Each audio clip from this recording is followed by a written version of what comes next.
श्री गणेशाय नमः. कहाणी सोमवारची शिवामुठीची. आटपाट नगर होतं. तिथं एक राजा होता. राजाला 4 सुना होत्या. 3 आवडत्या होत्या, 1 नावडती होती. आवडत्या सुनांचा तो चांगला प्रतिपाळ करे. नावडतीस मात्र जेवायला उष्ट, नेसायला जाडं बरडं, राहावायला गुरांचं बेडं दिलं.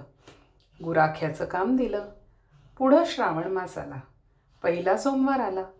ती राणी गेली. नागकन्या देवकन्यांची भेट झाली.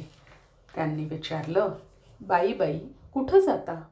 महादेवाच्या देवळी जातो, शिवामोठ पाहतो, त्यानं काय होतं? भ्रताराची भक्ती होते, इच्छित कार्य सिद्धीस जातं, मुलं बाळं होतात, नावडती माणसं आवडती होतात, वडील मनुष्यापासून सुखप्राप्ती होते. मग त्यांनी हिला विचारलं, तू कोणाची कोण? मी राजाची सून, तुमचे बरोबर येते. त्यांचे बरोबर देवळात गेले. नागकन्या देवकन्या वसावसू लागल्या. नावडती म्हणाली, काय ग बायांनो वसावसता? आम्ही शिवामुठीचा वसा वसतो. त्या वशाला काय करावं? मुठची मुठ तांदूळ घ्यावे, शिवराई सुपारी घ्यावी, गंधफूल घ्यावं, 2 वेलाची पानं घ्यावी, मनोभावे पूजा करावी. हाती तांदूळ घ्यावे आणि तोंडानं शिवा शिवा महादेवा माझी शिवामूठ, ईश्वरा देवा सासू सासऱ्या दिरा बावा, नणंदा जावा भ्रतारा नावडती आहे ती आवडती कर रे देवा, असं म्हणून तांदूळ व्हावेत. संध्याकाळपर्यंत उपवास करावा. उष्टमाष्ट खाऊ नये, दिवसा निजू नये. उपास नाही निभवला तर दूध प्यावं. संध्याकाळी अंघोळ करावी. देवाला बेल वाहावा आणि मुकाट्यानं जेवण करावं. हा वसा 5 वर्ष करावा. पहिल्या सोमवारी तांदूळ, दुसऱ्यास तीळ, तिसऱ्यास मूग, चौथ्यास जव आणि 5वा आला तर सातू शिवामुठीकरिता घ्यावे. पहिल्या सोमवारी सगळं साहित्य नागकन्या देवकन्यांनी दिलं आणि दुसऱ्या सोमवारी हिला धरून घरून आणायला सांगितलं. त्या दिवशी हिनं मनोभावे पूजा केली.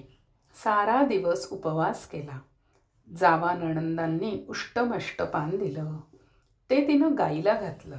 शंकराची आराधना केली आणि दूध पिऊन निजून राहिली. पुढं दुसरा सोमवार आला. नावडतीनं घरातून सर्व सामान मागून घेतलं. पुढं रानात जाऊन नागकन्येबरोबर मनोभावे पूजा केली. शिवा महादेवा माझी शिवामूठ, ईश्वरा देवा सासू सासऱ्या दिरा भावा, नणंदा जावा, भ्रतारा नावडती आहे ती आवडती कर रे देवा, असे म्हणून तीळ वाहिले. सारा दिवस उपवास केला. शंकराला बेल वाहिला. दूध पिऊन निजून राहिले. संध्याकाळी सासू सासऱ्यांनी विचारलं, तुझा देव कुठं आहे? नावडतीनं जबाब दिला, माझा देव फार लांब आहे. वाट कठीण आहे. काटे कुटे आहेत, साप वाघ आहेत, तिथं माझा देव आहे. पुढं तिसरा सोमवार आला. पूजेचं सामान घेतलं. देवाला जाऊ लागली. घरची माणसं मागं चालली. नावडते तुझा देव दाखव म्हणून म्हणू लागली. नावडतीला रोजचा सराव होता. तिला काही वाटलं नाही. ह्यांना काटेकुटे पुष्कळ लागले. नावडतीची दया आली. आजपर्यंत रानात कशी येत असेल कोण जाणे. नावडतीला चिंता पडली. देवाची प्रार्थना केली. देवाला तिची करुणा आली. नागकन्या देवकन्या यासह वर्तमान देऊळ सुवर्णाचं झालं. रत्नजडिताचे खांब झाले.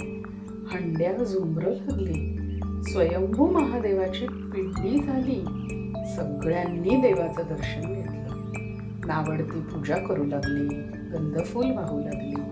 नंतर मूग घेऊन शिवा शिवा महादेवा माझी शिवामूठ, ईश्वरा देवा सासू सासऱ्या दिरा भावा, नणंद जावा, भ्रतारा नावडती आहे ती आवडती कर रे देवा, असे म्हणून शिवाला वाहिले. राजाला मोठा आनंद झाला. नावडतीवर प्रेम वाढलं. दागिने न्यायला दिले. खुंटीवर पागोटं ठेवून तळं पाहायला गेला. नावडतीची पूजा झाली. पूजा झाल्यावर सगळी माणसं बाहेर आली. इकडे देऊळ अदृश्य झालं. राजा परत आला. माझं पागोटं देवळी राहिलं. देवळाकडे आणायला गेला तो तिथं एक लहान देऊळ आहे. तिथं एक पिंडी आहे. वर आपण केलेली पूजा आहे.